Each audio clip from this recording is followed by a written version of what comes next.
Have you ever heard of the first woman to attempt to fly solo across the world? Well, that was me. My name is Amelia Earhart, the first person to fly over both the Atlantic and Pacific Ocean.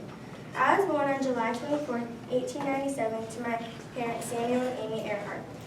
When the railroad transferred my father, father, and my sister Grace moved to Iowa, and I lived with my grandparents until age 12. During my childhood, I played outside, played sports, or I was reading.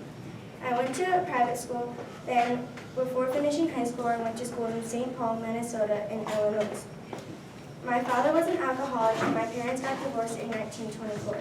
My father died on September 23, 1930. I was engaged to Samuel Chapman, but ended up marrying George Putnam in 1931. I had 2 stepsons.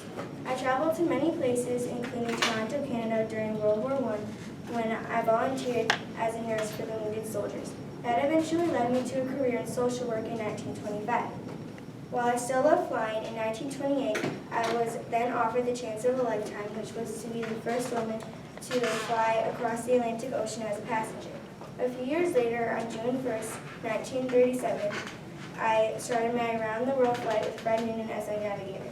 Unfortunately, we couldn't complete any two-way radio communication and were declared lost at sea on July 19, 1937. Noonan and I were not declared dead until 2 years later, and no one found our plane or even us. Our death is still one of the greatest mysteries.